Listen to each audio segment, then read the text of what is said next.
Sahabat, kenapa ya orang-orang Malaysia sering klaim budaya Indonesia ya? Apa negara Malaysia kurang budaya apa gimana? Gimana menurut pendapat kalian? Mari kalian saya ajak nonton video ini ya.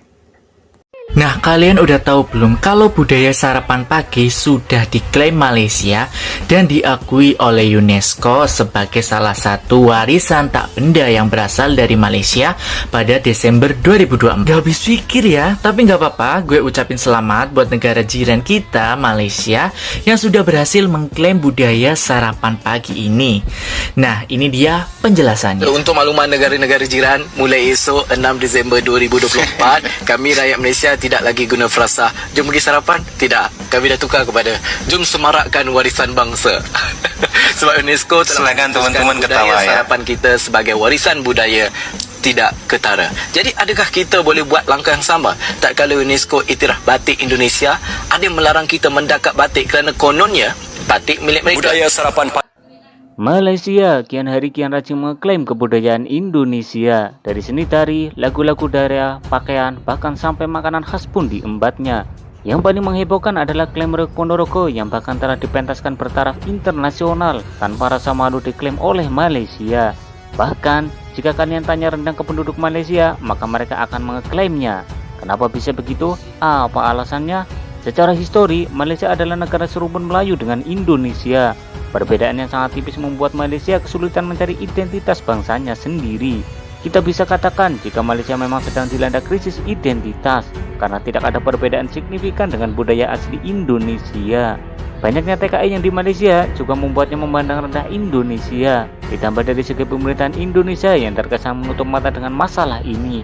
Kebijakan luar negeri yang selalu menggampangkan masalah diplomasi dan selalu mengambil jalan damai yang membuat negara ini selalu disepelekan oleh tetangganya.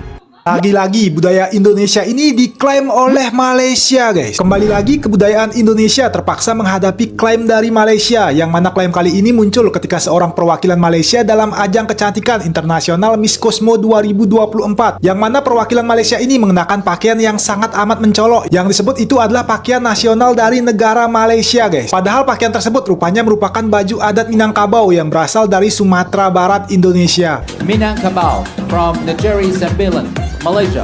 Sebenarnya apa penyebab budaya kita sering diklaim oleh Malaysia, Bang? Negara Indonesia dan Malaysia seringkali disebut sebagai negeri serumpun dikarenakan memiliki kemiripan dari segi budaya pada masyarakatnya. Nah, kemiripan-kemiripan budaya inilah yang seringkali menyebabkan saling klaim budaya di antara dua negara bertetangga ini, guys. Jadi apa pelajaran yang bisa diambil dari sini? Warga negara Indonesia bikin malu karena fitnah orang Malaysia. Kalian mungkin tahu pacu jalur ini, sebuah tradisi dari Riau yang belakangan ini lagi mendunia banget. Bahkan saking viralnya, banyak orang luar yang ikutan bikin parodinya cuy. Nah, kemarin-kemarin katanya tradisi pacu jalur ini diklaim Malaysia. Banyak beritanya yang berseliweran di internet kalau Malaysia mengklaim tradisi pacu jalur ini. Padahal pacu jalur itu asli dari Riau, Indonesia. Dan tradisi lomba pacu jalur itu selalu diadakan di setiap tahunnya, tepatnya pada bulan Agustus. Dan kalian tahu gak plot twistnya apa? Orang-orang yang selalu komen pacu jalur from Malaysia adalah orang Indonesia itu sendiri. Gila cuy. Seseorang dari Malaysia membuat pembuktian bahwa orang-orang yang komen kayak gini di TikTok itu dari Indonesia. Nih, contohnya kayak gini. Akun yang komen kayak gini ternyata dari Indo. Lanjut, akun yang komen kayak gini ternyata dari Indo. Akun yang komen kayak gini ternyata dari Indo. Dan gak hanya lokasinya aja yang dilacak, ini ternyata detail banget termasuk kapan waktu akunnya dibuat. Jelas ini jatuhnya fitnah. Karena kejadian ini, banyak netizen yang jadi malu atas ulah orang-orang caper tersebut. Ya kalian bisa baca sendirilah komentarnya. Bahkan di X, orang Malaysianya pun sampai gak terima dan mengatakan betapa busuknya hati sampai fitnah Malaysia. Waduh, gimana menurut kalian?